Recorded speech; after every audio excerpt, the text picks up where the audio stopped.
Você muito provavelmente já sabe, sobretudo se você acompanha os vídeos aqui do canal, que o nosso querido Capitão Marvel participou de um episódio da série animada Liga da Justiça Sem Limites, que fez muito sucesso lá no início dos anos 2000.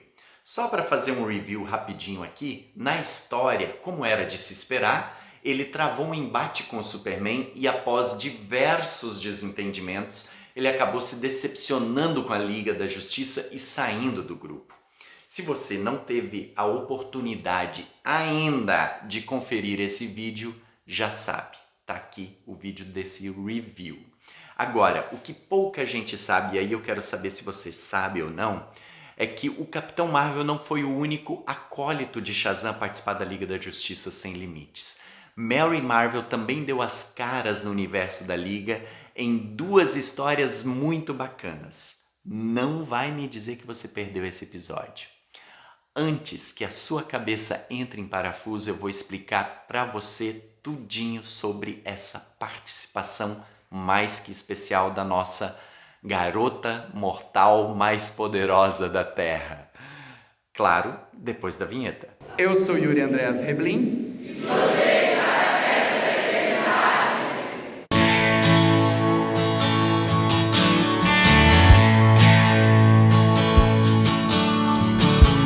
Gente querida, eu espero que tudo esteja bem com vocês. Mary Marvel participou da Liga da Justiça Sem Limites, mas não foi na série animada do Cartoon Network ou do SBT, mas sim da série em quadrinhos que foi lançada junto com a série animada. O universo expandido em quadrinhos do DCAU usou como referência o estilo visual das séries animadas, bem como o roteiro com histórias mais leves, voltadas ao público infanto-juvenil. O universo expandido dos quadrinhos do DCAU teve diversas séries, tanto é que a imagem da Liga da Justiça de Bruce Timm, bem como de outros personagens, é muito icônica e lembrada pelas pessoas que eram adolescentes daquela época. Também vale lembrar que o universo expandido do DCAU foi republicado pontualmente nos Estados Unidos em edições encadernadas temáticas em 2020 e em 2021 até o momento. Se as vendas assim estimularem, pode ser que façam mais encadernados. Desse universo expandido, a série que nos interessa naturalmente é Justice League Unlimited, ou o universo em quadrinhos da Liga da Justiça Sem Limites. A série teve 46 edições publicadas entre 2004 e 2008, e nesta série, com histórias episódicas completas, Mary Marvel apareceu, como eu disse lá no início, em duas edições, a número 20 e a número 45. São duas histórias bem singelas que, de certo modo, fazem jus à nossa super-heroína adolescente. Em ambas as histórias, nós vemos a Mary Marvel com o seu uniforme alternativo branco, que foi concebido e muito bem recebido, diga-se de passagem, na fase do Jerry Ordway, que marcou, por assim dizer, uma década e meia de histórias. Para esse vídeo ficar bem completo, eu vou fazer um review rápido dessas duas histórias. Antes disso, se você não assistiu até aqui, já deixa o seu like e aproveita para se inscrever se você não for inscrito ou inscrita, tá certo? Vamos às histórias então. E eu vou fazer isso começando de trás para frente, da edição 45 para depois falar da edição 20. A edição 45, com data na capa de julho de 2008, apresenta um team-up entre o Superman e a Mary Marvel. A história se chama Powerless, ou Sem Poderes, e tem como contadores Alexander Gradit no roteiro e Scott Conn no traço. A história começa com Gorilla Grodd arquitetando um plano para faturar 15 milhões de dólares. Ele sequestra um carro forte com 15 milhões em barras de platina, levitando o carro a uma altura de 61 metros usando uma espécie de campo de energia, um raio trator. E diretamente abaixo, no subsolo, ele causa um incidente no metrô, descarrila uma composição e inunda os túneis do metrô. E a ameaça é a seguinte: se o prefeito não pagar o valor em dinheiro equivalente da platina que está no carro forte, isto é, os 15 milhões de dólares, em 1 hora ele vai soltar o carro forte que, pelo impacto da queda, vai atravessar o solo e atingir o túnel do metrô, matando mais de uma centena de pessoas que estão lá presas. Enquanto que Jon Stewart e Wally West vão para o túnel do metrô resgatar a multidão que está lá presa, Mary Marvel e Superman vão resgatar os guardas e o carro forte. Grodd então lança um segundo raio que tira os poderes dos nossos heróis e de nossa heroína. A turma passa um sufoco danado com a perda dos poderes e John Jones, nosso caçador de Marte, nosso Ajax, comanda tudo da estação espacial da Liga da Justiça. Nossos heróis e nossas heroínas começam a pensar em alternativas de resolver os problemas sem ter os superpoderes. Superman e Mary conversam com os operários dos guindastes para dar um jeito de pegar o carro forte do alto. Superman começa pedindo a Mary que ajude o pessoal a manter o guindaste firme, quando Superman se pendurar e prender o cabo de aço do guindaste no carro forte. E ela lembra então que há outro guindaste e que os dois podem fazer um movimento sincronizado. E desse modo então prender e puxar o carro forte juntos. Daí o que acontece? Um dos funcionários diz o seguinte: Mary, é uma queda de 300 metros. Já fiz isso uma vez hoje, não sei quando, e não pretendo fazer isso novamente. Se você estiver por aí sem seus poderes, e aí ela interrompe o operário e diz o seguinte para ele: eu serei igual a você, como essas pessoas aqui ou os policiais lá embaixo. Eles estão arriscando o pescoço também. Como posso pedir a qualquer um de vocês que faça o que eu mesmo não estou disposta a fazer? Aí o Superman diz: você é muito corajosa. E ela bajula de volta: tive alguns bons professores. Superman e Mary então balançam com o guindaste e engatam os cabos no carro forte juntos. Só que o para-choque do carro forte não aguenta e quebra. Não sei aonde eles pensariam que o para-choque ia segurar o carro inteiro, fazendo com que Superman e Mary e o carro forte despenquem. E antes que você ache que tudo deu errado, Gladiador Dourado aparece no esconderijo do Grodd e destrói o controle do raio que bloqueava os poderes de nossos heróis e de nossa heroína. Desse modo, tudo acabou terminando bem, com a Mary segurando o Superman pela capa. Haja uma capa forte, né? E o que não deixa de ser meio cômico, meio engraçado. Aí o sargento termina agradecendo a Liga da Justiça e indaga ao Superman: não sei como você conseguiu sem todos os seus superpoderes. E o Superman: você faz isso todo dia, sargento. Nós não poderíamos pedir para você fazer algo que nós não estivéssemos dispostos a fazer por nós mesmos. E a história termina com o Gladiador Dourado trazendo o Gorila Grodd e volta todo mundo para a estação espacial.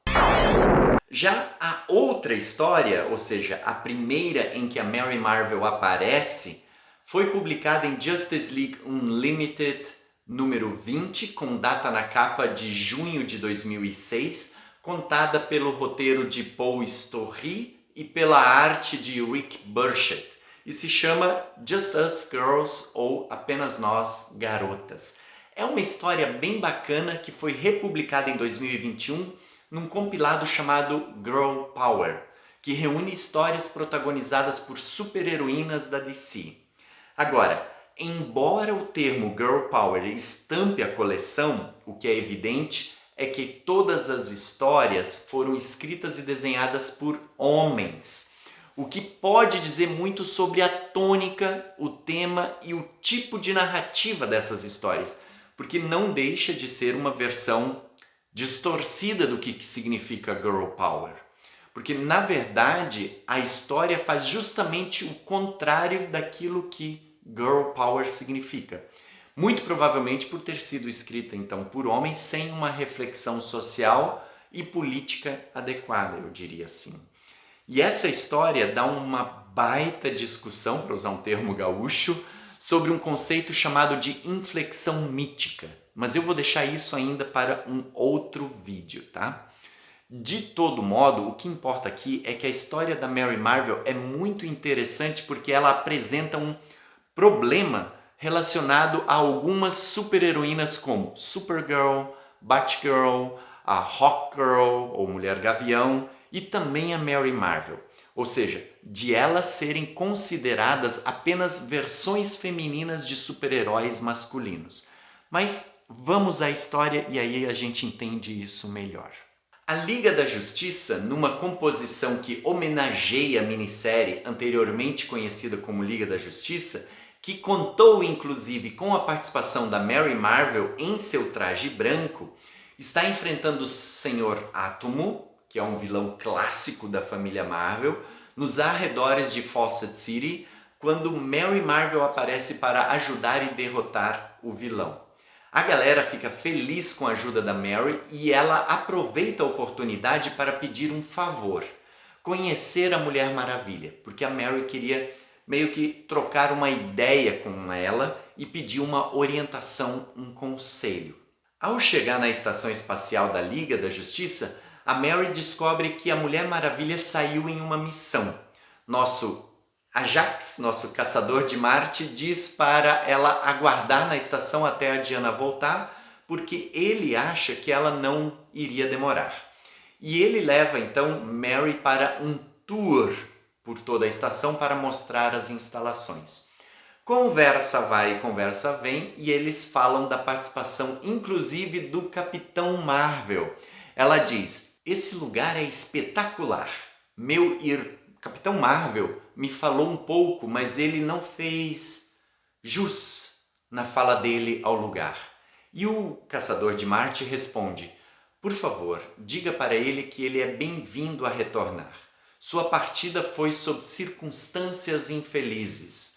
Esse diálogo é bem legal porque ele faz justamente a ponte entre aquilo que aconteceu no episódio Embate, em que o Capitão Marvel apareceu, né?